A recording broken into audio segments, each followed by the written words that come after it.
নিজের স্ত্রীকে যারা দেহ ব্যবসায় লাগাতে পারে, নিজের দেহ দেখিয়ে যারা উপায় করে, এই মানুষগুলো জেনা করে করে টাকা পয়সা কামাই করেছে সারা জীবন। এটা জেনা না? হয়তো লজ্জা স্থানের জেনা না হতে পারে, চোখের জেনা হয় না তাদের, হাতের জেনা, মুখেরটা, হৃদয়েরটা, তো বাকি আছে কোনটা? বাকি যেটা আছে ওইটা ওদের বাকি নেই। আমি নিচে নামলাম না। এইরকম মানুষকে আপনি মুসলমানের ৯৬ দেশে দায়িত্ব দিয়ে দেবেন, কয়দিন পরেই তো প্রমোট করবে যে আমরা পুরুষে পুরুষে বিয়ে করব। যেহেতু আল্লাহ ফাকতিয়া দিয়েছেন, ফাকতিয়া দাবিরুল কওমিল্লাযিনা যালামু, জালেমদের শিকড় কাটা হয়ে গেছে। সুতরাং আমরা কোন জালেম আবার সামনে বসে আবার উল্টা পাল্টা জেট চালাবে আমরা এখনই বন্ধ করতে চাই। আল্লাহর দরবারে শুকরিয়া জানাচ্ছি, একটা জগদ্দল পাথর আমাদের বুকের উপর থেকে আল্লাহ সরিয়ে দিয়েছে। আল্লাহ তাআলা বলেন, কেন সরালাম এটা জানো? ফালাম্মা নাসু মা যুক্কিরু বিহি ফাতাহনা আলাইহিম আবওয়াবা কুল্লা শাইইন। কোন মানুষ যখন আমার নিদর্শনগুলো ভুলে যায়, আমার নিষেধ, আমার আদেশ, এগুলো যখন ভুলে যায়, তখন তাদের শান্তি, মানুষের অন্তরের ভেতরে যদি ভয় তৈরি করতে হয় যে দুইটা জিনিস বেশি কার্যকর, তার ভেতরে একটা মরণ। আমার মতো আপনার মতো বহু রাজা মহারাজা এখানে শুয়ে আছে, কথা বলেন না কেন? এখানে যারা আছে ১০০ বছর পর এখানে একটা মানুষও থাকবে না, সব মানুষ ওই জায়গায় যাবে। এই জমিন চাষ করবে তখন নতুন মানুষ। সুতরাং আমরা একটা মুসাফির। আমরা কি দুনিয়াতে জীবনযাপন মুসাফিরের মতোই করা দরকার, যেহেতু এটা একটা ধোকার জায়গা। তো আমাল হায়াতুদ দুনিয়া ইল্লা মাতাউল গুরুর, পৃথিবীর জমিন ধোকা। কে বলছেন বলেন তো? এখান থেকে ২০০ বছর পরে এই মুরব্বী যদি এখন ওনার যে বাড়ি আছে ওখানে যদি ২০০ বছর পরে এসে বলে এ বাড়ি আমার, ওখানে যারা বাস করবে ঢুকতে দেবে? কিসের মুরব্বী আপনি? বলেন উনি এই বাড়ির জন্য কত কিছু করেছে দুনিয়ায়, অথচ তারই মাত্র ২০০ বছর পরে আর ঢুকতে দিচ্ছে না। এইটাই বাস্তবতা। এটাই কি ২০০ বছর আগে যে লোকটা বিদায় নিয়েছে, আমি যে বাড়িতে থাকি এ বাড়ির মালিক সেই লোকটাই ছিল, সে এখন আসলে আমি উঠতে দেব? কি অবস্থা দেখেন তো দুনিয়া। এজন্য একটু খেয়াল করে শুনবেন, কোরআনে কারিমের এটা পুরাটা যেন ইবাদত হিসাবে আল্লাহ কবুল করে নেন। যারা আমরা এখানে এসেছি কোরআনে কারিমের কথা শোনার জন্যে, সূরা আনআমের ৪৪ নম্বর আয়াত আমি পড়লাম যে ফালাম্মা নাসু মা যুক্কিরু বিহি, যখন তারা আমি আল্লাহর ঘোষণা ভুলে গেল, ফাতাহনা আলাইহিম আবওয়াবা কুল্লা শাইইন, তাদেরকে যত নিয়ামতের দরজা সব খুলে দিলাম তাদের উপরে। বাবের বহু বচন আবওয়াব, ফাতাহনা একালিফটা আনাসি, এর ফাইল বা কর্তা সরাসরি আল্লাহ নিজে। তাহলে আল্লাহর আইন যারা ভুলে যায়, আল্লাহর নিয়ম নীতি মনে রাখে না, তাদের উপরে রহমত বরকতের দরজা খুলে দেয় কে? কেন দেয়? ভালোবেসে না। আল্লাহ পাক বলেন কেন দেয় জানো? ইন্নামা নুমলি লাহুম লিয়াজদাদু ইসমা, আমি চাই যে ওই মানুষগুলো ওদের পাপের বোঝা যেন দুনিয়ায় পরিপূর্ণ করে নেয়। আরে ১৫.৫ বছরে যারা ছিল তারা তাই করেছে। একটা অপরাধের কথা বলেন যে এটা ১৫.৫ বছরে হয়নি, বলেন সব হয়েছে। একেবারে ছোট থেকে বড় যত অপরাধ দুনিয়ায় হতে পারে, ছোট অপরাধ মানুষকে গালি দেওয়া, বড় অপরাধ আয়না ঘর। এটা যে মানবতার সাথে কত বড় একটা কৌতুক ছিল, অথচ তারা আজ মানবতার ফেরিওয়ালা নাম নিচ্ছে, মানবতার পক্ষে কথা বলছে। যারা আয়না ঘর বানাতে পারে এর সাথে যারা জড়িত, তাদের মুখে মানবতার কথা মানায় না। আমি নিজে যেহেতু ছিলাম, আমি নিজে দেখেছি কত মানুষকে এই ২ বছর, ৫ বছর, ৭ বছর, ১০ বছর না ১৪ বছরের মানুষ আমি পেয়েছি। এত বড় বড় নখ হয়ে গেছে, চুল দাড়ি গোপ মনে হচ্ছে জঙ্গল থেকে বেরিয়ে আসতেছে। এই বড় বড় নখ দিয়ে খুশিয়ে খুশিয়ে দেওয়ালের সাথে লিখে রেখেছি মোবাইল নাম্বার, ছোট ছোট লিখা। ভাই যদি বাইরে যেতে পারেন কেউ, অন্তত এই নাম্বারে জানাবেন যে আমি বেশি আছি। আমি আজ ১৪ বছর আছি। আপনি মানুষ, হ্যাঁ, আপনি মানবতার কথা বলেন। নাম দিয়েছে মানবতার মানুষ কন্যা। কিসের কন্যা আপনি? এইটার সাথে যারা জড়িত ছিল, আমার যতটুকু কোরআন হাদিস পড়ার পরে জ্ঞান আর বিবেকে যা বলে, এদেরকে আল্লাহ জীবনেও মাফ করার কথা না। এদেশের 18 কোটি মানুষকেও যদি আয়না ঘরের সাথে জড়িত যারা তাদের মাফ করে দেয়, অন্তত ব্যারিস্টার আরমানের বউ মাফ করবে।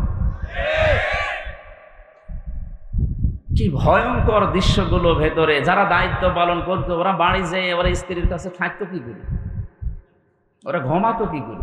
ওখানে তো দায়িত্ব ছিল, 8 ঘন্টা পর পরে ডিউটি পাল্টাতো। এরা বাইরে এসে আপনাদের সাথে তো স্বাভাবিক জীবনযাপন করতো কি করে? আমি এই কয়দিনে আমার মাজার এই যে পেছনের হাড় পর্যন্ত ব্যথা হয়ে গেছে।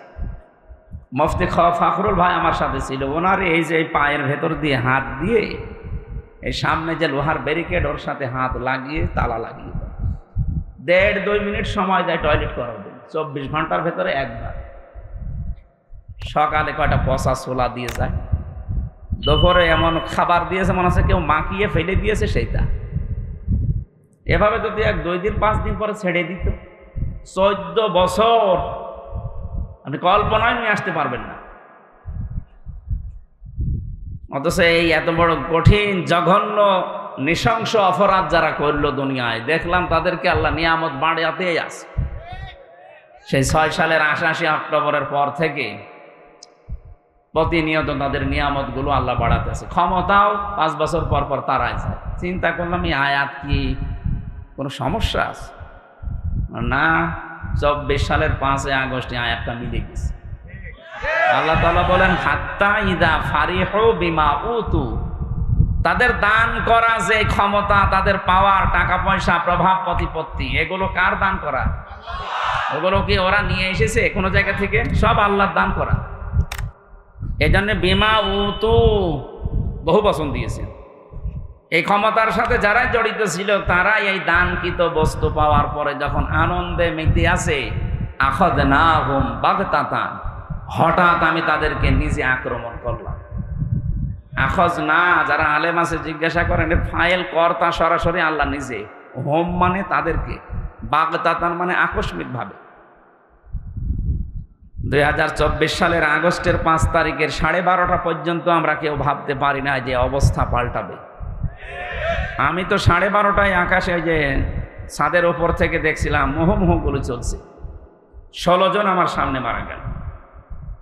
চিন্তা করলাম যে এই আয়াত কি আল্লাহ এমনি নাজিল করলো নাকি? না, আখাযনাহুম বাগতাতান, 1:30টার ভেতরে আল্লাহ বলেন আমি তাদেরকে ধরেছি। এমন ভাবে ওদেরও কল্পনা ছিল না। কল্পনায় যদি থাকতো তাহলে দুপুরের খাবার রান্না করতো না। অন্তত ছেলে মেয়েরা যে যা পেয়েছে ওই জিনিসগুলো পেত না। এমন এমন জিনিস পেয়েছে যেটা বলা ঠিক না। ঠিক আছে, সে হাজী সাহেব মানুষ, আল্লাহ তাকে হেদায়েত দান করুন।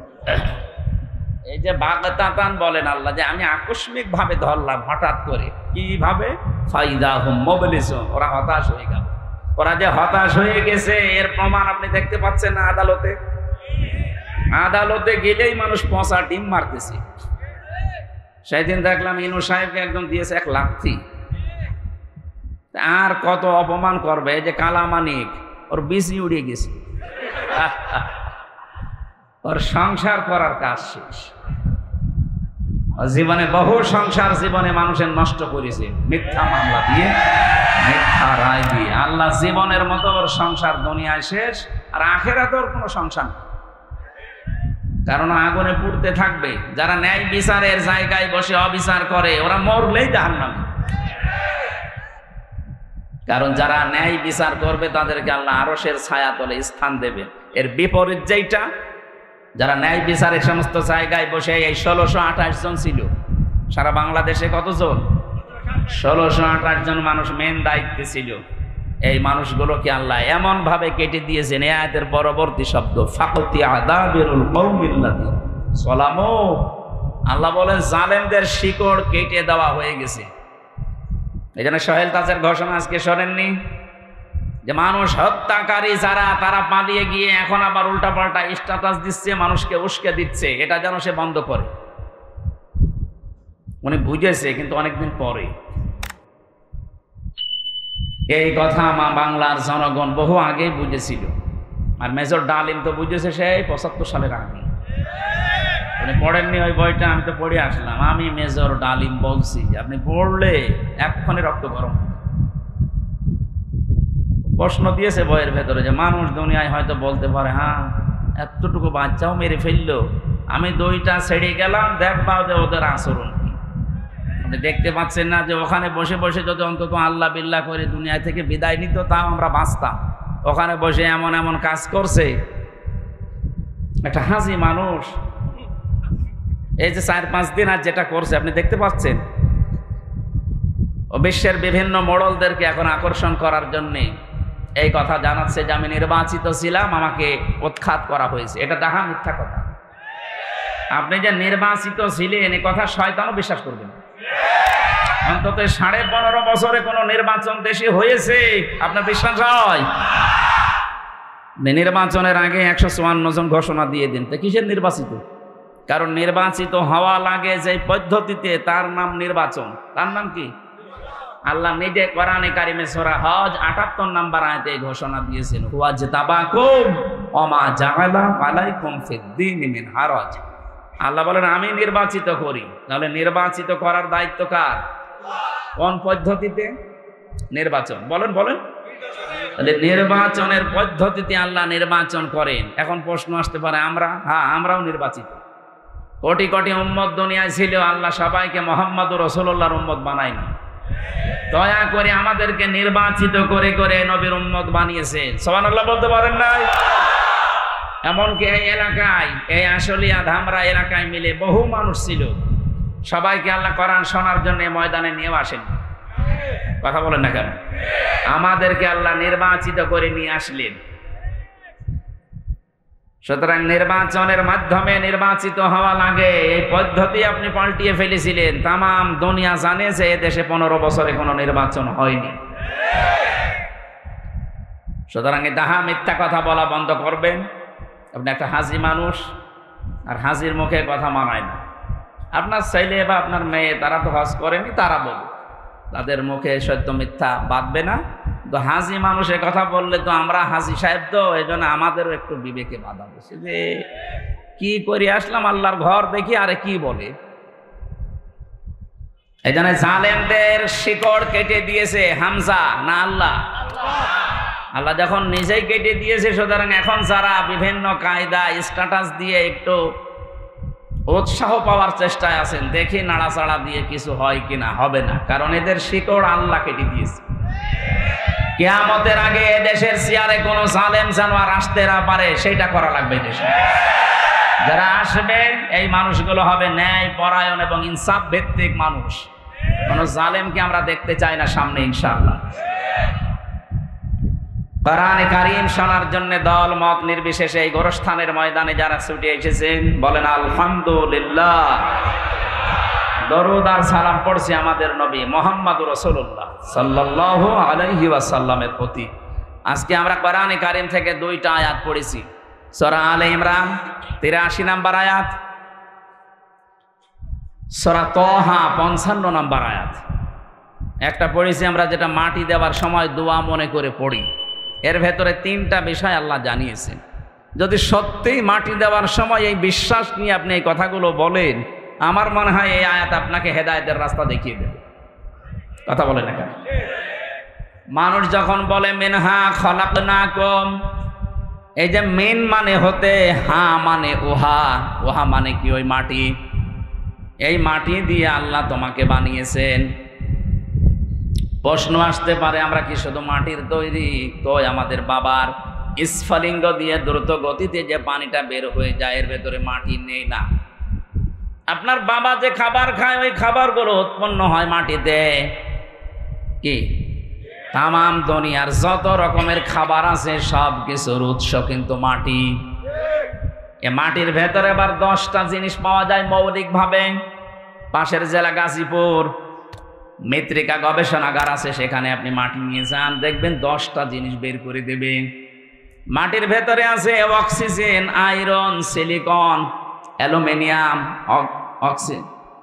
পটাশিয়াম, ম্যাগনেসিয়াম, 10টা জিনিস আল্লাহ একত্রিত করে মাটি বানিয়েছেন।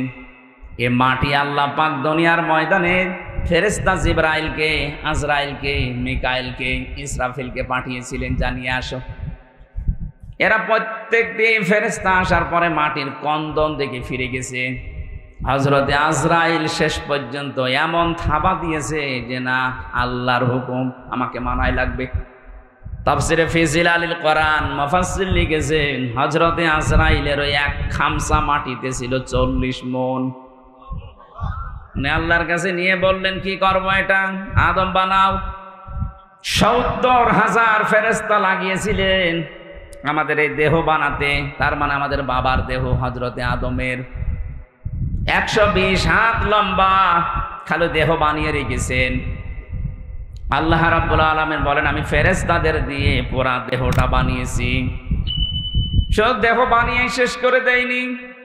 ওয়ালাকাদ খালাকনাকুম সুম্মা সাওয়ারনাকুম সুম্মা কুলনা লিল মালাইকাতি ইসজুদু লিআদামা ফাসাজাদু ইল্লা ইবলিস। ইলা আখিরি আয়াত। সূরা আরাফের 10 নম্বর আয়াতে আছে আল্লাহ পাক বলেন, অবশ্যই আমি মানুষদের বানিয়েছি এবং তারা আকৃতি দিয়েছি। এই যে আমি বানিয়েছি মানুষকে, এটা বলার পরে সাব্বারনাকুম এটা কেন দিলেন? শুধু মানুষের কথা বললেই তো হয়ে যেত, আলাদাভাবে আকৃতির কথা কেন বললেন? মুফাসসির বলেন, যদিও দেহটা আল্লাহ ফেরেশতাদেরকে দিয়ে বানিয়েছেন, কিন্তু আকারটা বানিয়েছেন আল্লাহ মুখেরটা নিজের হাতে। এই আকৃতিটা পৃথিবীর কাউকে, ফেরেশতাদের কাউকে আল্লাহ দেয়নি, শুধু নিজের হাতে সুন্দর করে তিনি সাজিয়েছেন। আর এত সুন্দর করে চেহারাটা বানিয়েছে, পৃথিবীর সব সৃষ্টির তুলনায় মানুষের চেহারা সুন্দর। লাকাদ খালাকনাল ইনসানা ফি আহসানি তাকওয়িম। অবশ্যই আমি মানুষকে সব চাইতে সুন্দর আকৃতি দিয়েছি, এত সুন্দর করে মানুষকে বানিয়েছি। এই যে আকারের দিকে তাকান, বিজ্ঞান প্রমাণ করছে আয়াতটা নিয়ে, সাব্বারনাকুম, তোমাদের আকার আল্লাহ বানিয়েছেন। এই আকারের ভেতরে 5টা জিনিস আছে। এই 5টার ভেতরে 3টি ইন্দ্রিয় শক্তি কাজে লাগানোর জন্য আল্লাহ আমাদেরকে দিয়েছেন, বিশেষ করে কর্ণ, চক্ষু এবং এই বাক শক্তি, যেটা কথা বলি। মানুষের বিবেক থাকলে মানুষ উল্টাপাল্টা কথা বলতে পারে না। সূরা আরাফে পাবেন এই তথ্যটা, 179 নম্বর আয়াতের প্রথম অংশে আছে, ওয়ালাকাদ যারানা লি জাহান্নামা কাসীরাম মিনাল জিন্নি ওয়াল ইনস। অবশ্যই আমি অধিকাংশ মানুষ আর জিন জাহান্নামে দেব, এই জন্যই বানিয়েছি। এই একটু খেয়াল করুন, শব্দটা শুরু করার আগে আল্লাহ গ্যারান্টি দিচ্ছেন, এটা সুপারলেটিভ ডিগ্রি বলে। ওয়ালাকাদ খালাকনা, ওয়ালাকাদ যারানা, অবশ্যই আমি আল্লাহ বানিয়েছি লি জাহান্নামা, জাহান্নামের জন্য, কাসীরাম মিনাল জিন্নি ওয়াল ইনস, অধিকাংশ মানুষ আর জিন জাহান্নামে দেব, এই জন্য বানিয়েছি। প্রশ্ন আসতে পারে, আল্লাহ যখন কাসীরা দিলেন যে অধিকাংশ জিন আর মানুষ জাহান্নামে দেবে, তাহলে আমাদের আর কোনো দোষ নেই নাকি? এর পরবর্তীতে আল্লাহ 3টি ইন্দ্রিয় শক্তির কথা দিয়েছেন, যেটা আমাদের এই চেহারার ভেতরে আছে। এই যে বাক শক্তি, যেটা দিয়ে বিবেকের তাড়নায় কথা বলা হয়। বিজ্ঞান আমাদের এই কথা বলা শব্দটা নিয়ে সূরা রহমানের 4 নম্বর আয়াতে আছে, খালাকাল ইনসানা আল্লামাহুল বায়ান। আমি মানুষ বানিয়েছি আর তাকে কথা বলা শিখিয়েছি। এটা নিয়ে বিজ্ঞানে গবেষণা চালিয়েছে যে মানুষ কথা বলে কি করে, দেখি তো। এই যে কয়েক ইঞ্চি জায়গা গলার ভেতরে, এখানে 27টা স্তর আছে। এতটুকু জায়গায় 27টা স্তর পার করার পরে, ধাক্কা লাগার পরে একটা কথা তৈরি হয়। আপনি তো মনে করছেন এ আর কি, আপনি টের পাচ্ছেন? এই কথা বলার শক্তি পৃথিবীর কেউ আপনাকে দেয়নি। যারা এই 15.5 বছর কথা বন্ধ করে রেখেছিল, তারাও দেয়নি। ডাইরেক্ট ইনডাইরেক্ট ভাবে দেশে আমরা শুধু 14 দলের লোক বাদ দিয়ে বাকি সবাই ছিলাম কথা বন্ধ অবস্থায়। কথা যা বলতাম ওটা কথা না। আমাদের বাক শক্তির উপরে একটা অনিয়ন্ত্রিত একটা গোপন ভাবে আইন জারি করা ছিল, আমরা কথা বলতে পারতাম না। আমি এর ব্যাখ্যা পড়েছি তাফসিরে আর হাদিসে। নবীজি জানিয়েছেন কথা কিভাবে বলো জানো? প্রত্যেকটি স্তরে একটা করে ফেরেশতা বসে আছে। এর কাছে এর কাছে ওর কাছে এভাবে 27টা জায়গা ভাগ ভাগ করে আসে। শেষ নাম্বার ফেরেশতা কথাটা যেভাবে তৈরি হওয়া দরকার ওইভাবে তৈরি করে ছেড়ে দেয়। একজন ফেরেশতা যদি দায়িত্ব অবহেলা করে আপনি কিয়ামত পর্যন্ত কথা বলতে পারবেন না, শুধু গা গু করবেন। কত বড় নিয়ামত পেয়েছেন আপনি, টের পেলেন? আল্লাহ পাক বলেন এই যে যোগ্যতা দিলাম তোমাকে, এই যোগ্যতাটা যারা আগে দুনিয়ায় কাজে লাগায় না, বিবেক যাদের দিয়েছি, হৃদয় দিয়েছি, যে মানুষগুলো অনুধাবন করতে পারে, কিন্তু এই মানুষগুলো অনুধাবন করার শক্তি থাকার পরেও করে না। এটা সারা বিশ্বে এখন তাকান, মানবতা বিপন্ন হয়ে যাচ্ছে, অথচ মোড়ল যারা দুনিয়া যারা চাষ করে তাদের মুখে কথা নেই। এ মানুষগুলো মানবতার পক্ষে শুনি কথা বলে, মানবতার ধ্বজাধারীরা এই শব্দটাকে পুঁজি করে বাংলাদেশে মানবতা এই শব্দটাকে কাজে লাগিয়ে ওরা এখন একটা অফিস খুলতে চাচ্ছে ঢাকায় সমকামিতার। কথা বলছেন, এটা একটা হারাম কাজ। আল্লাহর পুরা সৃষ্টিকে ওরা পাল্টিয়ে ফেলেছে। আল্লাহ নারীর প্রতি পুরুষ, পুরুষের প্রতি নারীর একটা আকর্ষণ বানিয়েছেন। এটা সূরা আলে ইমরানের 14 নম্বর আয়াতে আছে, হুব্বুশ শাহাওয়াতি মিনান নিসাই ওয়াল বানিন। আল্লাহ বলেন পৃথিবীতে যত আকর্ষণীয় বস্তু আছে, লোভনীয়তার ভেতরে 1 নাম্বার মানুষের জন্য আমি তৈরি করে দিয়েছি মেয়েদেরকে। অথচ সেই সিস্টেম পাল্টিয়ে তারা আজ মেয়ে বাদ দিয়ে পুরুষে বিয়ে করবে। এরা আল্লাহর সৃষ্টিকে পাল্টাতে চায়। আমরা তো মানবতার অফিস খুলবে এই কথা দিয়ে ওরা এখন সমকামিতার অফিস ঢাকায় করতে চাচ্ছে। ঢাকাবাসী একটা মানুষ যদি ইমানদারে ঢাকায় থাকে অফিস খুলতে দেওয়া হবে না, সে যত শক্তিশালী হোক। এই কাজ করে লূত নবীর স্ত্রী, এই কাজ করে লূত নবীর জাতি ডেড সিতে পরিণত হয়েছে, মৃত সাগর। এখনো পর্যন্ত সাগরে কিছু বাঁচে না। আপনি জর্ডানে যেয়ে দেখেন ওই সাগর এখনো আছে। বাংলাদেশকে অনেকে জর্ডান বানানোর জন্য গোপন ষড়যন্ত্র করছে। এখন বলেন এসব আপনার বলার দরকার নেই, আপনি মাটির নিচের ওয়াজ করেন। আরে ভাই এমন অবস্থা, সামনে 2 তলা নৌকা। কয়তলা? আমরা উপর তলায় আছি, নিচ তলায় আছে ওনারা। বারবার উপরে পানি নিতে আসছে। এখন যদি বলে ঝামেলা করেন কেন, নিচে তো পানি আছে, একটু ফুটো করে নিলেই তো হয়। ওরা যদি বলে ঠিক আছে আপনাদের ডিস্টার্ব হয় আর জীবনে আসবো না, পানি তো হাতের কাছে আছে, একটা তক্তা শুধু খুলে নেব, এই কথা বলে যদি ওরা খুলতে চায়, ওপরে আমরা যারা আল্লাহর ওলি বসে আছি যদি বলি লা ইলাহা ইল্লা আনতা সুবহানাকা ইন্নী কুনতু মিনাজ জালিমিন, পানি ওটা বন্ধ হবে? আরো জোরে বলেন। আপনি জাহান্নামে যাবেন, পানিতে ডুবে মরবেন, আমার অসুবিধা ছিল না। আপনার এই দুনিয়ায় তো এখন আমি আছি। আপনাকে বাধা না দিলে যে গজব আসবে, ওই গজবে আমারও গ্রেফতার হওয়া লাগবে। এই কারণেই তো বলা লাগছে। আশা করছি আপনার ইঙ্গিত বুঝেছেন। এই দেশে আল্লাহর নিষিদ্ধ কোনো কাজ সে সমকামিতা বলেন আর যেইটাই বলেন। কালকে একজন উপদেষ্টা শপথ নিয়েছে, এই যে ফারুকি, এই লোকটাই সমকামিতা প্রমোট করে।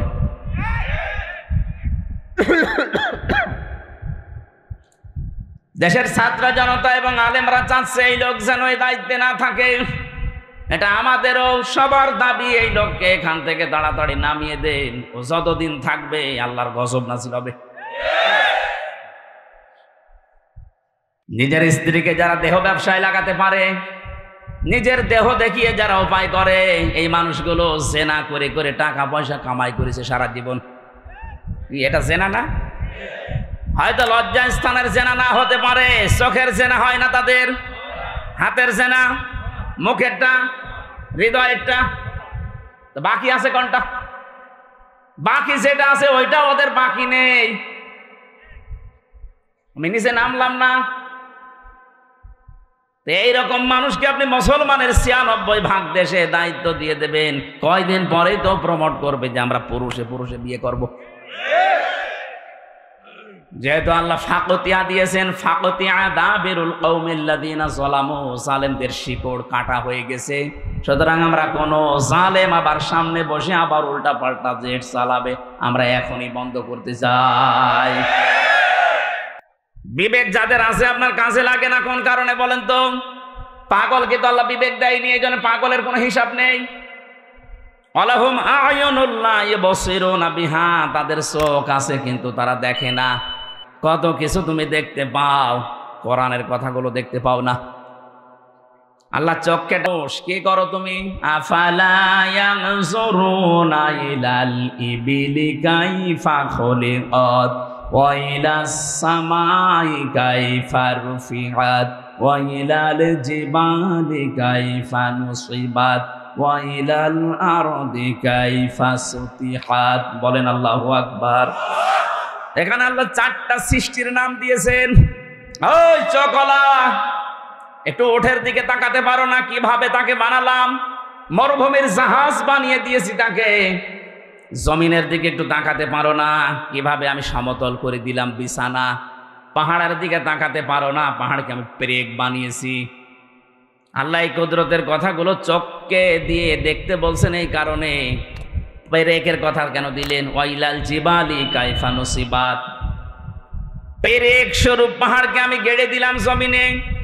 এখানে এই যে তক্তার উপরে ব্রেক মারা আছে, এই ব্রেকের উপরের যে মাথাটা আছে চ্যাপটা, এই চ্যাপটা কতটুকু দেখা যায়? এর নিচে যতটুকু আছে তার চাইতে কমপক্ষে 20 ভাগের 1 ভাগ। কথা বলে না কেন? এতটুকু এরকম 20 ডবল এই দেওয়া আছে। আল্লাহ এই পাথর যেটা দেখতে পান পাহাড়, এটার শুধু ওই ব্রেকের ওই মাথাটা একটু জেগে আছে, তার মানে এরকম 20 ভাগ এই মাটির নিচে আল্লাহ গেড়ে দিয়েছে। এ বিশাল কুদরতের কথা, ক্ষমতার কথা আল্লাহ আমাদের শোনা নিলে, এই জন্যে কি নিয়ে মাস্তানি করো? মাথার ভেতরে 70,000 তার বিজ্ঞানীরা আবিষ্কার করেছে, 70,000। এই যে সামনের দিকে আছে ফ্রন্টাল লব, অক্সিপিটাল লব, প্যারাইটাল লব। আমি কোরআনে কারিমের এই আয়াতগুলো বিজ্ঞানের সাথে যখন মিলিয়েছি, এই 6টা জিনিসের ভেতরে এক একটায় 18টা করে জিনিস পেয়েছি। কম্পিউটার এখানে সেট করলাম, আপনাকে দেখাতে পারতাম। প্রত্যেকটার সাথে তার নার্ভ সেট করা আছে।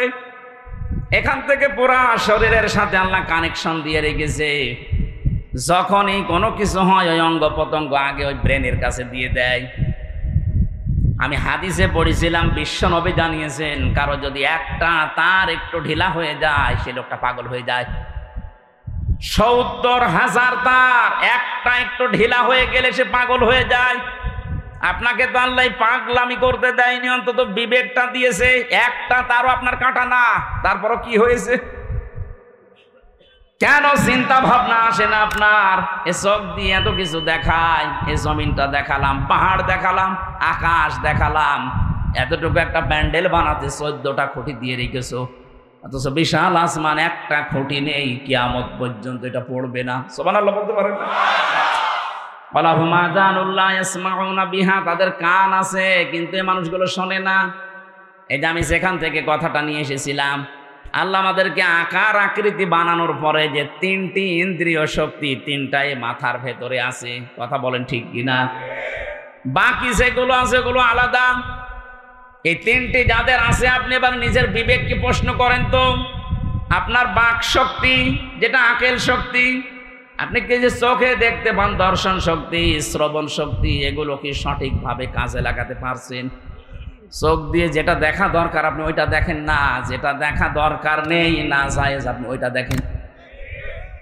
পাশে গরস্থান, যেহেতু বহু মানুষ এখানে বসে আছে, এই যে মোবাইল, এমন এমন দৃশ্য এর ভেতরে সেভ করে রেখেছেন যেটা নিজে দেখলে আনন্দ পান আর অন্য দেখলে আপনার লজ্জা লাগে।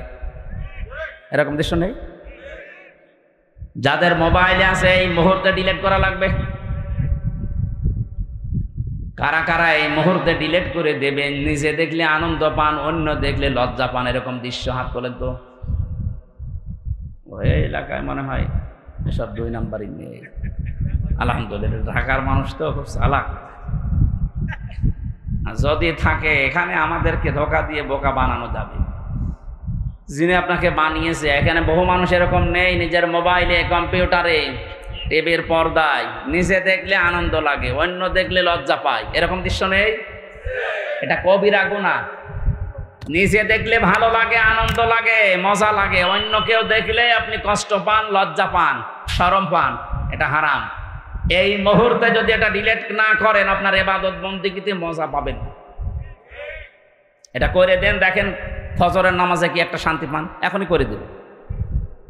ওইটা চলে যাস, অত করে দেওয়া দূরের কথা, ওইটা চলে যাস না। এই এলাকায় ওয়াজ মনে হয় হবে না। আপনাদের এখন এই দেশে পাওয়া যাচ্ছে গতানুগতিক যে তাফসির গুলো দেখবেন, ওখানে এসএম এর বহু বচন আসমা, আসমা মানে নাম সমূহ।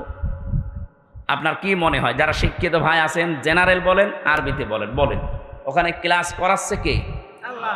আপনি হিসাব করে করে বলেন, ক্লাস করাচ্ছে কে? আল্লাহ। ছাত্রকে বলেন তো, ক্লাসটা কি সাধারণ ক্লাস? আর জায়গা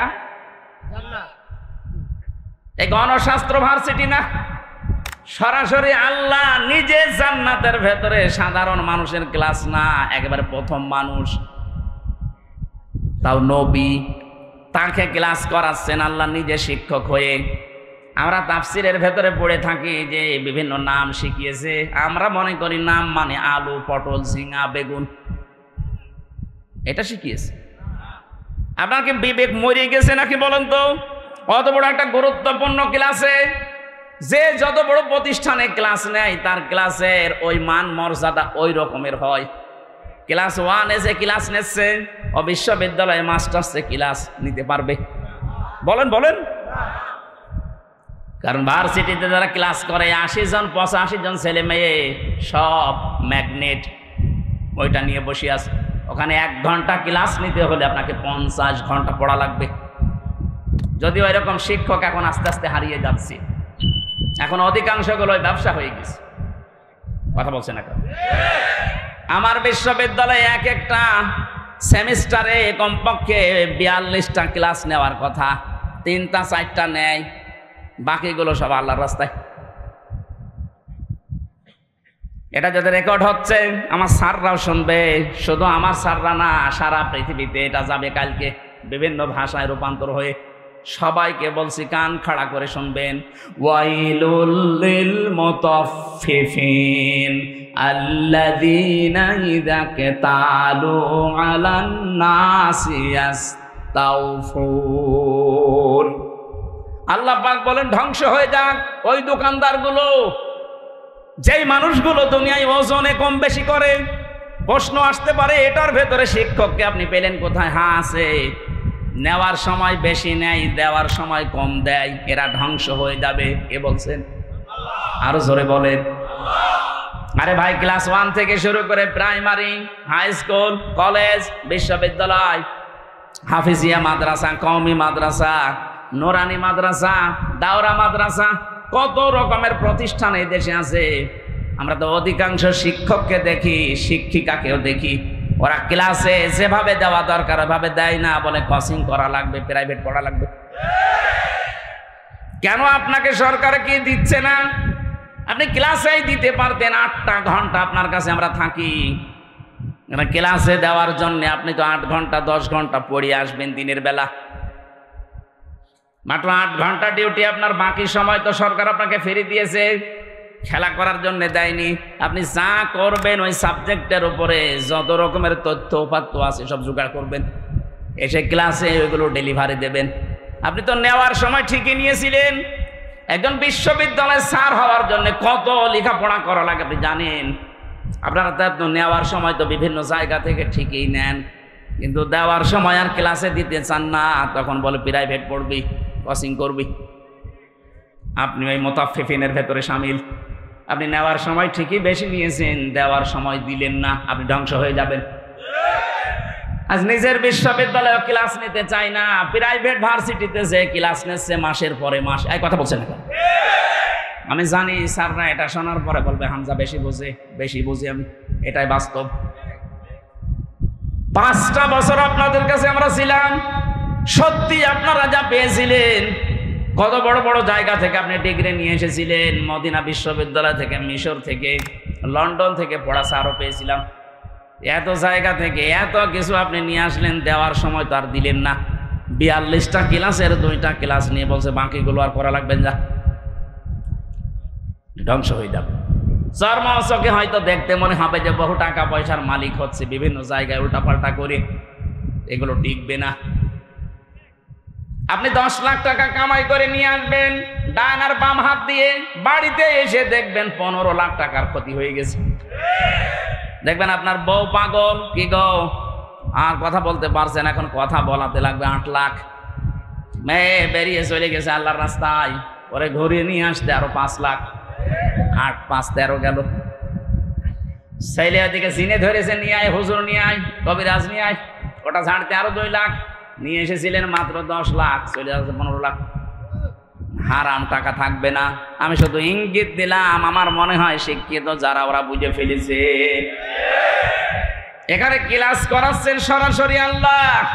এই ক্লাসে যেহেতু সব চাইতে দামি ক্লাস, এখানে আলু পটল ঝিঙা বেগুনের নাম দরকার নেই, এগুলো থাকতে পারে, কিন্তু আসল হচ্ছে আল্লাহ ওই একটা ক্লাসে আদম নবীকে শিখিয়েছিলেন যত রকমের ন্যায় কাজ, যত রকমের অন্যায় কাজ, ওই এক ক্লাসে তাকে শিখিয়েছেন। প্রশ্ন আসতে পারে এটা কোথায় পেলেন? এটার বাস্তব প্রমাণ আমরা তো ওই ক্লাসে ছিলাম। কথা বলে না কেন? ছিলাম আমরা ছিলাম ইনডাইরেক্ট ভাবে। আমাদের আদি পিতা হযরতে আদমের পৃষ্ঠদেশের ভেতরে আমাদের রূহগুলো ছিল। কিয়ামত পর্যন্ত যত মানুষ আসবে সব আদমের পৃষ্ঠদেশে ছিল না? ওয়াইযা খাযা রাব্বুকা মিন বানি আদামা মিন যুহুরিহিম যুররিয়াতাহুম ওয়া আশহাদাহুম আলা আনফুসিহিম আলাস্তু বিরাব্বিকুম ক্বালু বালা শাহিদনা আন তাকুলু ইয়াওমাল কিয়ামাতি ইন্না কুন্না আন হাদা গাফিলিন। চিৎকার করে বলেন আল্লাহু আকবার। যত মানুষ এখানে আছে, যত মানুষ আসবেন, যত মানুষ চলে গেছে, সবাই আদমের পৃষ্ঠদেশে ওই দিন ছিল। আমরা ওই ক্লাসে ইনডাইরেক্ট ভাবে ছাত্র, যদিও আমরা ক্লাস করি নাই আমাদের বাবার মতো ওই ক্লাসে, যেহেতু তার পৃষ্ঠদেশের ভেতরে ছিলাম, এই হিসাবে আমাদের মগজের ভেতরে আল্লাহ এই শিক্ষাটা অটোমেটিক দিয়েছে, ন্যায় এবং অন্যায় বোঝার কার্যকারিতা। আপনি একটা অশিক্ষিত মূর্খ মানুষকেও যদি লেখাপড়া জীবনে করেনি, তাও কোনটা ন্যায় কোনটা অন্যায় সে জানে, তার শেখালো কে? ওই ক্লাসে। কথা বুঝতেছেন? এটা দুনিয়ায় আপনি যেন কাজে লাগান। এই জন্য আল্লাহ পাক আদমের পৃষ্ঠদেশ থেকে বের করে নিয়ে উনি আমাদেরকে প্রশ্ন দিয়েছিলেন, আলাস্তু বিরাব্বিকুম, আমি কি রব না? সবাই আমরা এক বাক্যে বলেছিলাম, ক্বালু বালা, অবশ্যই আপনি আমাদের রব। ওই যে অবশ্যই আপনি আমাদের রব, এই কথা বললাম কোন জ্ঞানের ভিত্তিতে? ওই যে আদম নবীর ওই ক্লাসের ভিত্তিতে। আমার কথা বোঝা যাচ্ছে না? তাহলে সকল ন্যায় এবং অন্যায়ের যে সাবজেক্টগুলো সব ওই একদিনে তিনি শিক্ষা দিয়ে দিয়েছেন। ওখান থেকে তিনি হযরতে আদম আলাইহিস সালামের বাম পাজরের হাড় দিয়ে আমাদের আদি মাতা হযরতে হাওয়াকে বানালেন। সুন্দরী একটা মেয়ে লোক বানিয়ে রেখে দিয়েছে। হযরত আদম ঘুম থেকে উঠে দেখলেন সুন্দরী, তাকালেন এবং ধরতে গেলেন, কারণ নিষিদ্ধ জিনিসের প্রতি আকর্ষণ সে জন্মের শুরু থেকেই। কথা বলেন না কেন? যেই তাকিয়েছে, ধরতে গেছে, আল্লাহ বলে ধরাও যাবে না, তাকানো যাবে না। আদম নবী বলছে, আল্লাহ ধরাও যাবে, তাকানো যাবে, এই বুদ্ধি দিন। বুদ্ধি দিলাম, বিয়ে করা লাগবে। এই জন্য আদমের সন্তান কিয়ামত পর্যন্ত যারা আসবে, আর যদি মূর্খ হয় দেখবেন নামাজের ফরজ কয়টা জানে না, কিন্তু বিয়ে করা ফরজ এটা জানে। আপনার পেটে বোম মারে, ওজুর ফরজ কয়টা বলতে পারবে না, বিয়ে করা যে ফরজ এ জানে। বহু যুবক মানুষ এখানে বাবা যারা আছেন, পুত্র যদি এবং ছেলের মেয়ে যদি প্রাপ্ত বয়স্কা হয়ে যায়, আপনি বিয়ে দিতে চান না, বলো নিজের পায়ে আগে দাঁড়াক। নিজের পায়ে দাঁড়াতে গিয়ে যদি একবার কোনো কাম করে ফেলে, কিয়ামতের দিন আপনিও জেনাকারের কাতারে দাঁড়াবেন। এই জন্য বাবারা একটু সাবধান হবে। ওর ঘাড়ে সোয়াল তুলে দেন, এমনি বওয়ার সিস্টেমও জেনে ফেলবে। আমরা মনে করি ওরে নিজের পায়ে দাঁড় করিয়ে, তারপর আমি রিমান্ডে যখন ছিলাম একটা হিন্দু পেয়েছিলাম অফিসার, বাড়ি রাজবাড়ি, রাত 12টায় আসে, ওর 6টা যায়, প্রায় আসতো। আমারে বলছে, হুজুর আমি এই বাংলাদেশ, ভারত, পাকিস্তান সহ এই সমস্ত এলাকার মুসলমানদের ইসলাম মানা, আর বাইরের দেশগুলোতে আমি গিয়ে মিশনে ছিল, আমি একটা মুসলিম দেশে মিশনে ছিলাম, ওই জায়গায় ওদের যে ইসলাম মানার পদ্ধতি এটা আলাদা। কি করে? অফিসার আমারে বলছিল, আমি ওখানে 2 বছর ছিলাম, এক হোটেলে খাবার খেতাম, যে হোটেলে খাবার খায় ওই হোটেলের মালিক একটা মুসলমান, কিন্তু ছেলেকে বানিয়ে রেখেছে বয়, কি হোটেল বয়। এই যে পানি, খাবার, রুটি এগুলো এনে দেয়, এই কাজ করে।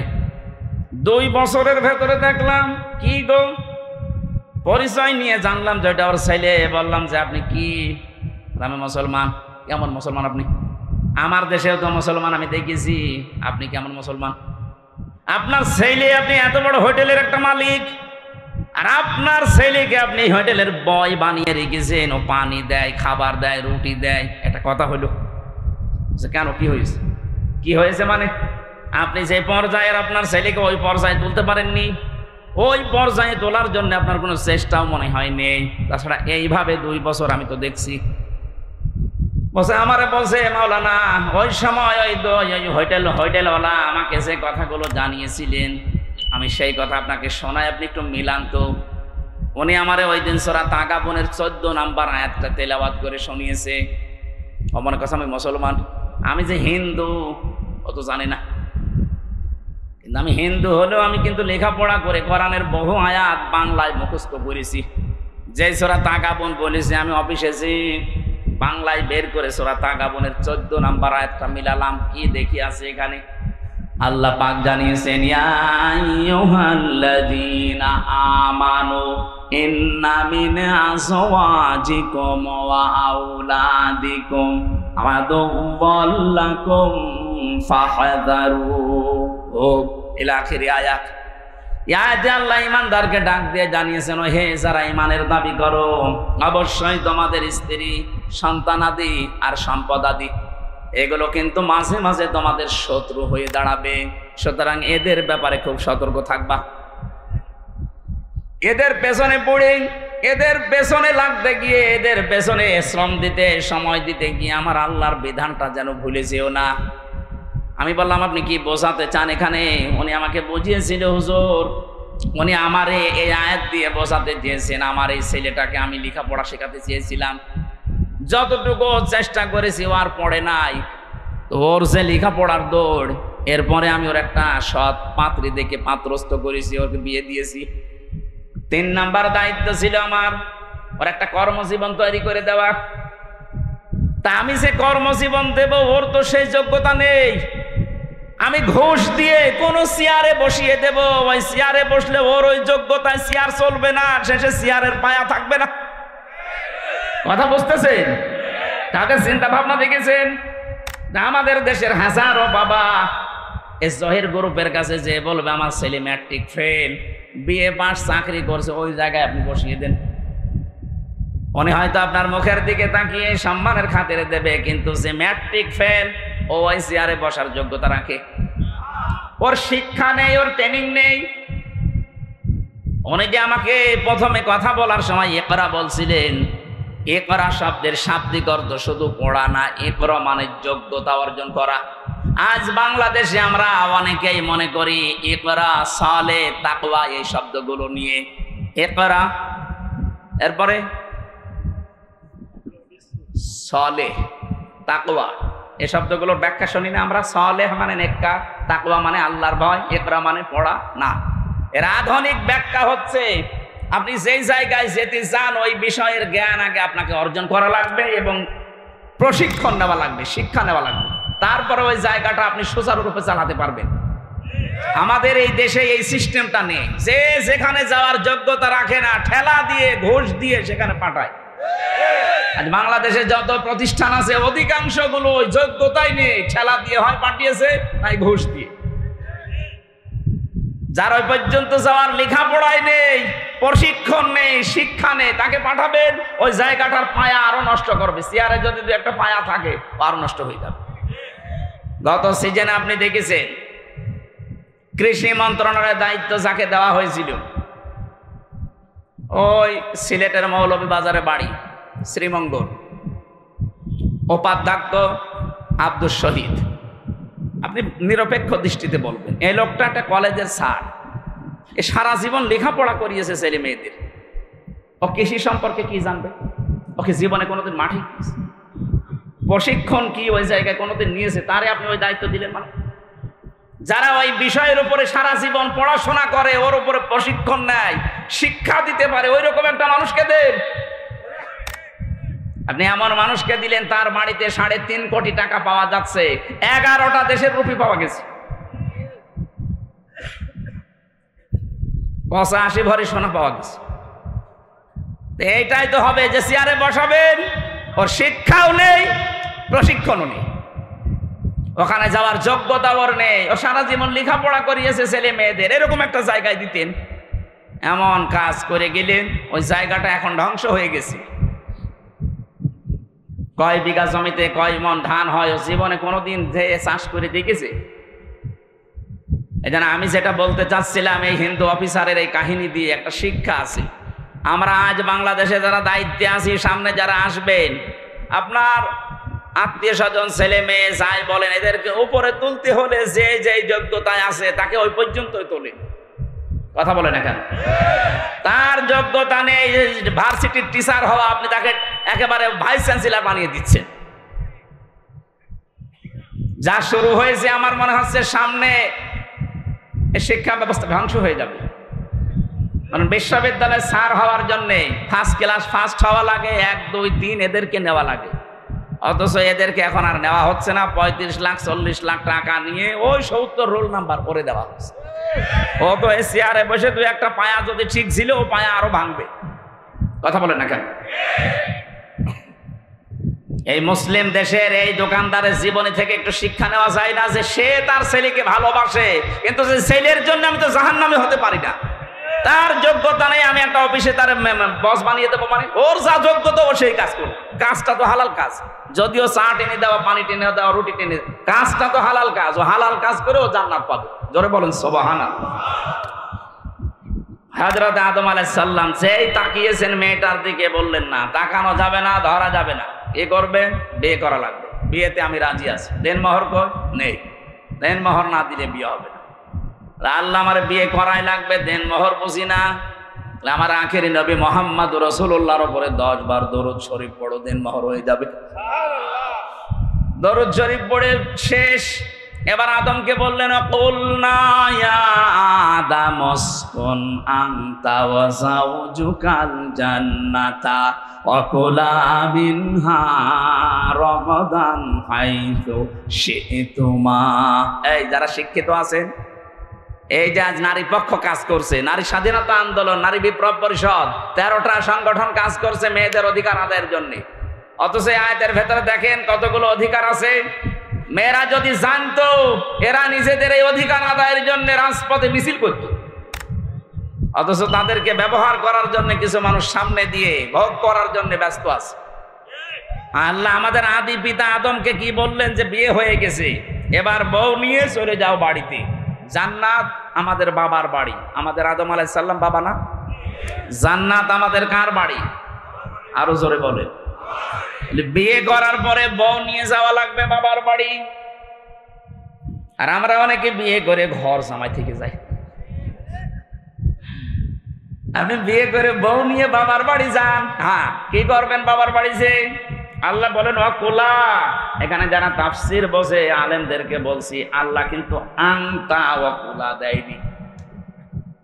বউ নিয়ে বাড়ি যাওয়ার পরে নিজে একেবারে মরণ খাওয়া খাবা, এরপরে যতটুকু বাঁচে বউকে খাওয়াবা না। এই জন্য আল্লাহ আনতা বাদ দিয়ে দিয়েছেন, একবারে ওয়াকুলা 2 বছর দিয়েছেন। কোরআনের প্রতিটি শব্দ গবেষণামূলক, যেইটা নিয়ে চিন্তা করবেন আপনাকে আল্লাহ জান্নাতের পথ দেখিয়ে দেবে। মেয়েদের কি অধিকার আল্লাহ দিচ্ছেন, আংতা না দিয়ে একবারে কোলা।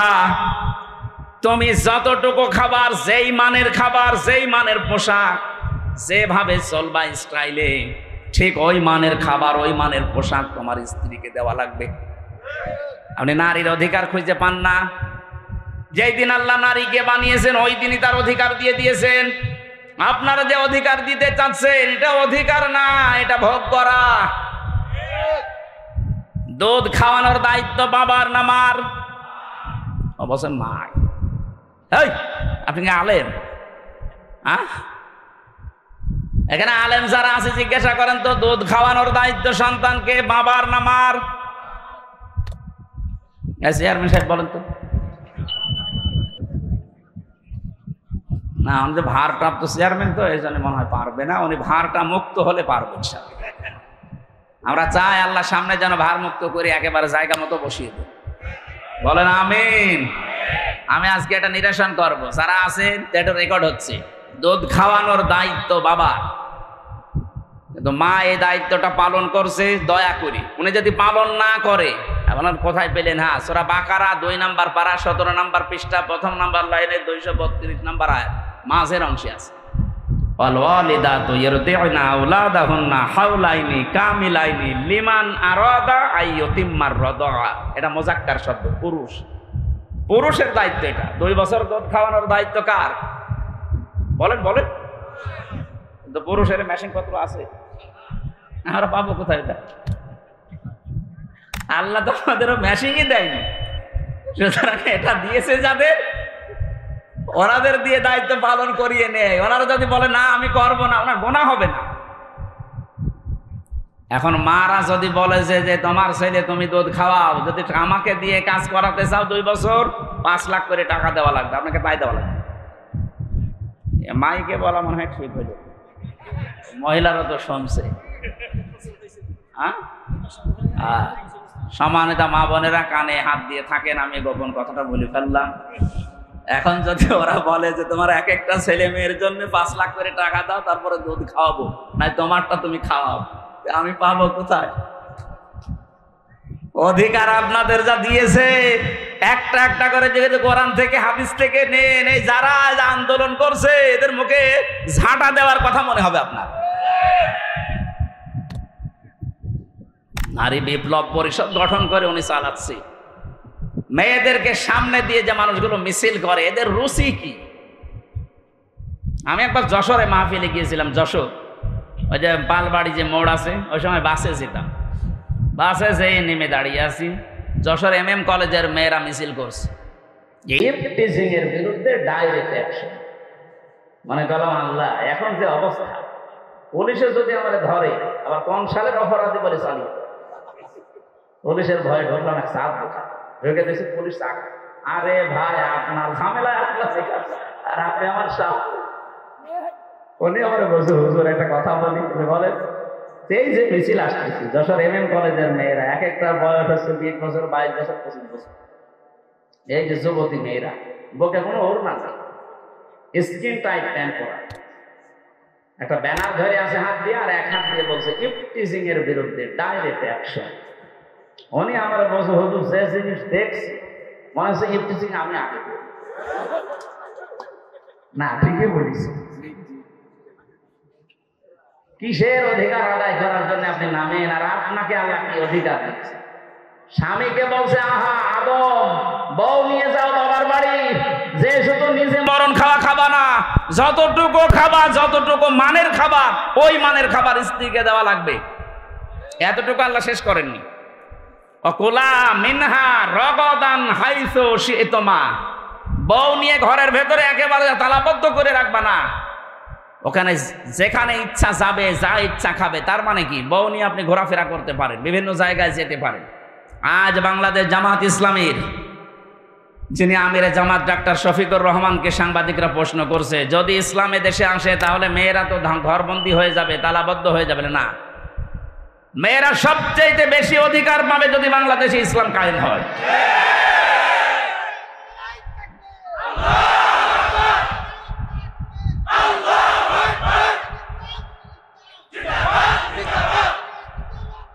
থাকা দেওয়া লাগবে। আরে বাবা, রক্তগুলো এখন থাক, অন্তত পরে কাজে লাগবে। সম্মানিত মা বোনেরা, আপনাদের অধিকার যেগুলো দিয়েছেন কোরআনে একটা একটা করে, উনি যেহেতু কোরআন পড়ে জানে, উনি বলেছে এই কারণে কোরআনের দিকে তাকিয়ে যদি ইসলাম এসে যায় দেশে, মেয়েরা সবচেয়ে বেশি অধিকার ভোগ করবে। ঘরের ভেতরে তালাবদ্ধ হয়ে থাকার জন্য আপনারা আসেননি, আপনাকে নিয়ে বেড়ানোর কথা কোরআন বলছে। রাগাদান হাইসো সে তোমা, যেখানে ইচ্ছা যাও, যা ইচ্ছা খাও, কিন্তু সাবধান, ওয়ালা তাকরাবা হাদিহি শাজারা, ওই গাছের কাছে যাবে না। তার মানে কি? এই গাছ মানে শুধু গন্ধম গাছ। এটা যদি শুধু গন্ধম গাছ উদ্দেশ্য হইতো, কোরআনে আল্লাহ আয়াত নাযিল করতো না। এটা মানে আল্লাহর বর্ডার। আপনি বউ নিয়ে এমন জায়গায় যেতে পারবেন না যেখানে গেলে আপনারও ফরজ পর্দা থাকে না, বউরও পর্দা থাকে না। এমন অনুষ্ঠান দেশে নেই? কথা বলেন না কেন? এমন বিয়ের অনুষ্ঠানে গেলেন যেখানে নিজেরও পর্দা থাকছে না, আপনার বউরও পর্দা থাকছে না, ওইরকম এই অনুষ্ঠানে যাওয়া জায়েজ নেই। এইরকম পিকনিকে যাওয়া যাবে না বন্ধুদের সাথে, এরকম মেলায় যাওয়া যাবে না। শিশু মেলার নাম দিয়েছে, শিশু নেই, শুধু শিশুর খালারা আর মামারা। এখানে গেলেই শুধু অ্যাক্সিডেন্ট হয়।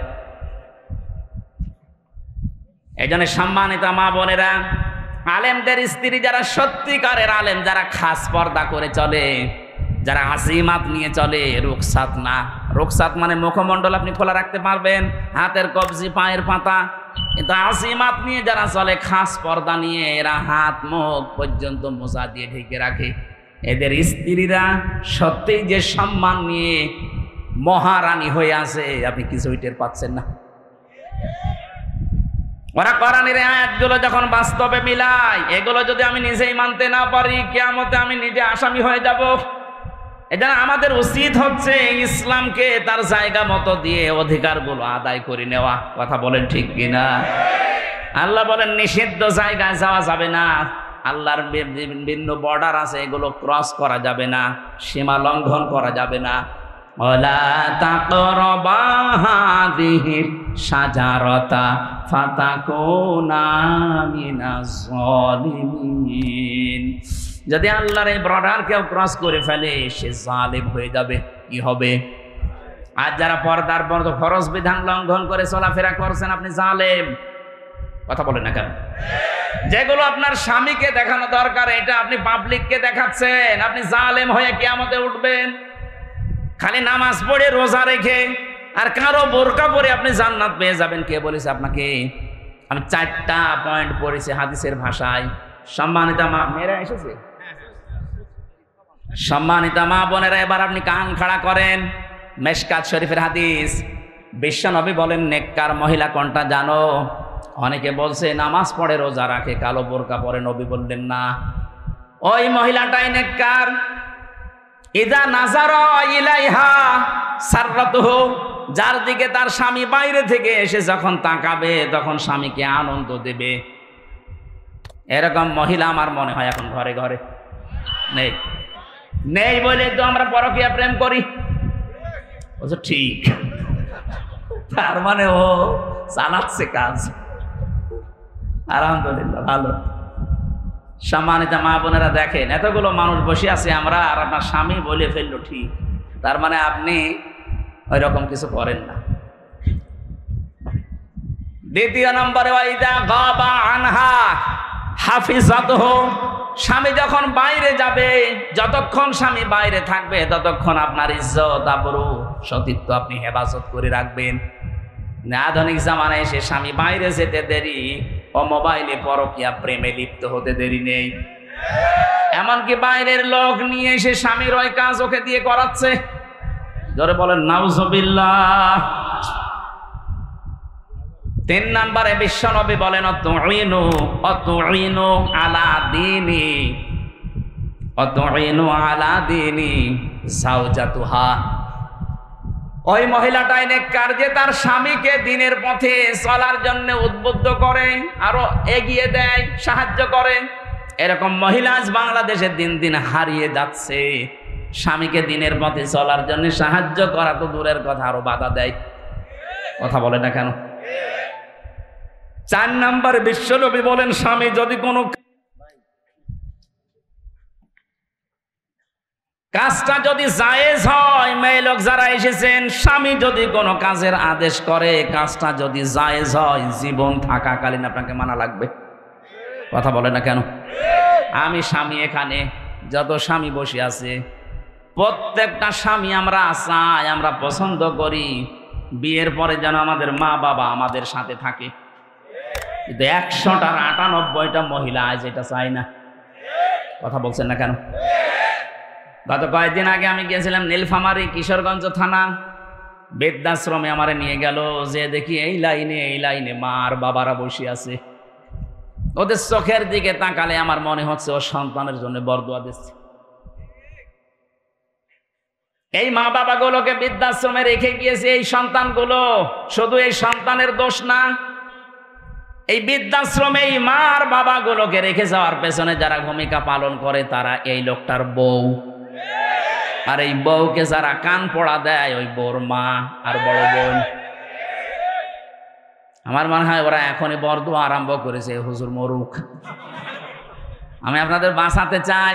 আপনি শুধু নামাজ পড়ে রোজা রেখে কালো বোরকা পরে জান্নাত যেতে পারবেন না। সত্যি আল্লাহর কসম যে হাদিসটা বললাম এটা আপনাকে মানা লাগবে। স্বামী যখনই তাকাবে এমন একটা অবস্থা করবেন স্বামী যেন আনন্দ পায়।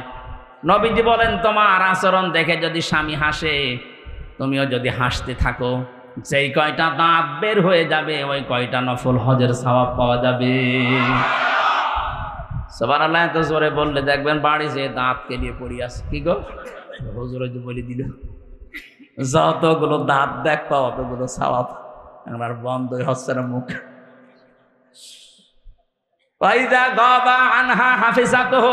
স্বামী যখন বাইরে যাবে, খুব গুরুত্বপূর্ণ বিষয় এটা, নামাজ রোজার মতোই ফরজ।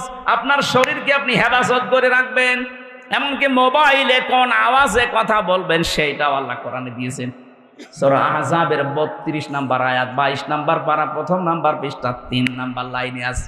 এটা তাফসিরে খাজেনের ভেতরে পাবেন। ইয়া নিসান নাবিয়্যি লাস্তুন্না কাআহাদিম মিনান নিসাই ইনিত্তাকাইতুন্না ফালা তাখদা'না বিল কওলি ফায়াতমা'আল্লাযী ফী কলবিহি মারাদুন ওয়া কুলনা কাওলাম মা'রুফা। বলেন আল্লাহু আকবার। আল্লাহ বলেন, হে নবীর স্ত্রীরা, কারো সাথে যদি কথা বলতে চাও পর্দার আড়াল থেকে কথা বলবা, সঠিক কথা, মিথ্যা কথা বলা যাবে না। সম্মানিতা মা বোনেরা, মোবাইলে বলেন, ফ্যাক্সে বলেন, ফোনে বলেন, যেখানেই কথা বলেন মিথ্যা কথা বলবেন না, কিন্তু ভাষা হবে রুক্ষ সূক্ষ্ম। এমন কড়া কড়া ভাষা দিয়ে কথা বলবেন ঝাঁঝালো গলায়। ওর মনের ভেতরে যদি গুড়ও থাকে বলবে আল্লাহ দরকার নেই, এ মহিলা না আজরাইল। আর যদি আপনি শাবনূরের কণ্ঠ দিয়ে বলেন আসসালামু আলাইকুম বিয়ান সাহেব, বিয়া সাহেব বলে না, ওর মনের ভেতরে যদি দুর্বিসন্ধি থাকে, খারাপ অন্তরের মানুষ হয়, ওকে শয়তান ধোঁকা দেবে আর চিন্তা করবে কাজ হচ্ছে। আর কিছুদিন লাইন লাগায়, শেষ পর্যন্ত দেখবেন 2 সন্তানের মা ওর হাত ধরে পালিয়েছে। বেশি বলে ফেললাম, এটা হচ্ছে না দেশে? মেয়েদের কণ্ঠ পর্যন্ত পর্দা, কিভাবে কথা বলবে। এই জন্য আমার এই মোবাইলে মহিলা কণ্ঠ যদি কোনো জায়গা থেকে কল কেউ দেয় ফতোয়া ধরার জন্য, আমি হোসাইনকে দিয়ে দিই, তো তুই যা করবি করবে। হোসাইন এখানে আসে না, ওরা জিজ্ঞাসা করেন, আমি মেয়ে লোকের কণ্ঠ ধরতে চাই। আর মাসলা মাসাইল জানার দরকার হলে আপনার স্বামীকে দেন, আপনার ছেলেকে দিয়ে বলা, কারণ এটা রেকর্ড হয়। আমি রিমান্ডে যে এটা দেখেছি। আমরা যা মনে করছি এত সহজ না। এই জন্য কথাবার্তারা খুব হিসাব করে বলবেন। টাকলা মোরাদের মতো 6 মিনিট 29 সেকেন্ড যে ফাঁস হয়ে যাবে, মন্ত্রিত্ব চলে যাবে। তাও তো অডিও ফাঁস হয়েছে, আর যেগুলোর ভিডিও ফাঁস হচ্ছে এদেরকে আমার মনে হয় জবাই করা দরকার। 80-85 বছর বয়স, আর ওর নাকি ঘুম পাড়ানো লাগে। আমি নিচে নামলাম, এ মানুষের ভেতরে পড়ে, আর এরা বলে দেশ চালাতে। এর রাত 12টা-2টা পর্যন্ত ঘুম আসে না, এর ঘুম পাড়ানো লাগে আল্লাহর ওলিদের দিয়ে।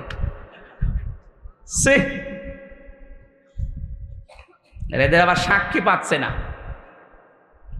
আমি গ্রেপ্তার হওয়ার পরে আমার ম্যাডামকে কল দিয়েছে মাওলানা আমিরুল ইসলাম বেলালি, সাতক্ষীরা। ওই কলের রেকর্ড দেখে আমার পরের দিন রিমান্ডে শোনাচ্ছে। কি গো, কি আশ্চর্য। এই জন্য কথা কারোর সাথে বললে, বিশেষ করে এই যে মোবাইল নাম্বারে, এই মোবাইল নাম্বারে কথা বলা আর গোয়েন্দাদের সামনে কথা বলা সমান। হোয়াটসঅ্যাপটা এখনো আছে, কিন্তু এখন আর নিরাপদ নেই, এটা এখন ওদের আন্ডারে চলে গেছে। তো হিসাব নিকাশ করে চলবেন ভাই। মেয়েরা যারা এসেছেন, কারো সাথে যদি কথা বলতে চান পর্দার আড়াল থেকে, মোবাইলে, ফোনে, ফ্যাক্সে কথা বলবেন, কিন্তু সত্য কথা, মিথ্যা কথা বলা যাবে না। কিন্তু ভাষা হবে রুক্ষ সূক্ষ্ম, ভাষা হবে কি? আল্লাহর এই বর্ডারটা, আপনি স্বামী বাড়ি থেকে চলে গেছে, এই বর্ডারটা আর ঠিক রাখেন না, আপনি ক্রস করে ফেলেন। অথচ আপনার হেফাজত করার দরকার ছিল আপনার কণ্ঠ, আপনার শরীর, আপনার সতীত্ব, এমনকি আপনার সন্তান যেটা আছে, স্বামীর সন্তান, ওইটা আপনার স্বামীর সম্পদ, সব আপনি হেফাজত করে রাখবেন, আপনি দায়িত্বশীল। 3 নম্বরে আপনি সাহায্য করবেন স্বামীকে দ্বীনের উপরে চলার জন্য। তাহলে হযরতে রহিমার সাথে আপনি কিয়ামতে জান্নাত পাবেন। হযরতে খাদিজাতুল কুবরা, তাকে আল্লাহ সালাম পাঠিয়েছিলেন এই কারণে, তার জীবনের সব কিছু তার স্বামীকে সাহায্য করার জন্য তিনি দিয়েছিলেন। আর আমরা এমন বউ পেয়েছি, ওর 15 ভরি স্বর্ণ আছে, আপনি ক্যান্সারে মরে যাবেন, 1 ভরি বিক্রি করতে বলেন, বলে না তুমি মরে যাও, দরকার আরেকটা বিয়ে করবে, তাও বেচতে রাজি না। এই জিনিস নিয়ে আমরা সংসার করছি। 4 নম্বরে স্বামী যেটা চাই ওটা যদি জায়েজ হয়, আপনার জীবন থাক আর যাক ওটা মানা লাগবে। আমি যে একটা উদাহরণ দিলাম না, যে আমি স্বামী, প্রত্যেক স্বামী আমরা চাই যে আমার মা বাবা আমার সাথে থাকবে, খেয়ে থাক না খেয়ে থাক, কিন্তু আপনি চান না। এরকম বউ নেই দেশে? কার কার বউ এরকম বউ? ছোট হাত তোলেন তো, ওই একজন আছে শুধু। সম্মানিত মা বোনেরা, আমার মনে হয় হচ্ছে না আপনাদের আমল। শুধু নামাজ দিয়ে, রোজা দিয়ে, কালো বোরকা দিয়ে আপনি জান্নাত পাবেন না। আমার ভাইরা, হযরত আদম আলাইহিস সালামের স্ত্রীকে নিয়ে যে কথাগুলো বলছিলাম কোরআনে কারিমের সূরা বাকারার তাফসীর থেকে, এখানে নিষিদ্ধ কোনো কাজে মেয়েদেরকে নিয়ে ইনভলভ হওয়া যাবে না। যেগুলো আপনাকে দেখানো দরকার এইগুলো ওরা জনগণকে, পাবলিককে দেখাচ্ছে, নিজে দায়ুস হচ্ছে, নিজের ভাই স্বামী, নিজের বড় ভাই স্বামী এবং বাবা আর বড় ছেলে, এদেরকেও দায়ুস বানাচ্ছে। একটা মহিলা যদি বেপরদা হওয়ার কারণে জাহান্নামী হয়ে যায়, নবীজি বলেন কমপক্ষে 4 জন মানুষকেও জাহান্নামে নিয়ে যাবে। বলেন নাউজুবিল্লাহ। তার বড় তার বাবাকে নেবে, তার স্বামীকে নেবে, তার বড় ভাইকে নেবে, তার বড় ছেলেকে নেবে। চিন্তা করে দেখেন তো, আমরা যারা ইবাদত বন্দেগী কিছু না কিছু করে বগল বাজাচ্ছি যে জান্নাত আমি পাবো না, পাবে কে? আপনার মেয়ে বেপরদা চলছে, আপনার বেটার বউ বেপরদা চলছে, আপনার মা বেপরদায় চলছে। আল্লাহর এই বর্ডারগুলো আমরা যেন ক্রস না করি। বলেন আমিন। আল্লাহ রাব্বুল আলামিন বলেন, এই যে এইভাবে করে আমি তোমাদেরকে বানালাম, বানানোর পরে তোমাদের সম্মান বৃদ্ধি করার জন্য ফেরেশতাদের মাধ্যমে সেজদা দেওয়ালাম, দুনিয়াতে নিয়ে আসলাম। এই পৃথিবীর বেজে নিয়ে আসার যে সিস্টেমগুলো কোরআনে কারিমে হাজার হাজার কথা তাফসিরে আমার জানা আছে। রাত গভীর হয়ে যাচ্ছে আর আমার শরীরও পারছে না, জ্বর ছিল আজকে, এই জন্য কেমন লাগছে। এরপরে দুনিয়ার 2 নম্বর আয়াতে আল্লাহ দুনিয়া সম্পর্কে কিছু দিয়েছেন, অফিহা নুঈদুকুম, এই মাটির ভেতরে তোমাকে আবার রেখে গেলাম কিছুদিন দুনিয়ায় ঘোরাফেরা করিয়ে, আমিনহা নুখরিজুকুম, এখান থেকেই তোমাকে তোলা হবে, তারাতান উখরা, আবার আরেকবার। সুতরাং আরেকবার যে আল্লাহর সামনে আমাদের এই শরীর নিয়ে দাঁড়ানো লাগবে, কোনো সন্দেহ নেই, এটা কোরআনের কথা। ওখানে যেন দাঁড়াতে পারি আর নিজেদের জীবনের হিসাব যেন মিলাতে পারি, সেই জন্য এখনই সতর্ক হন। এই কবরে যাওয়ার আগে ওখানকার সামানা দুনিয়া থেকে জোগাড় করার চেষ্টা করেন এখন থেকে। আমি সহ যারা এসেছি প্রত্যেককে কবরে যাওয়ার আগে সামানা নেওয়ার তৌফিক দেন। বলেন আমিন। আমি জেলে বসে বসে কয়েকটা বই লিখেছিলাম, এই সমস্ত বইগুলো এখন আমি লিখেছি, পরবর্তীতে আমার গাড়িতে আছে, শিক্ষিত মানুষরা নিয়ে যাবেন, কাজে লাগবে। মেয়েদের বই আছে।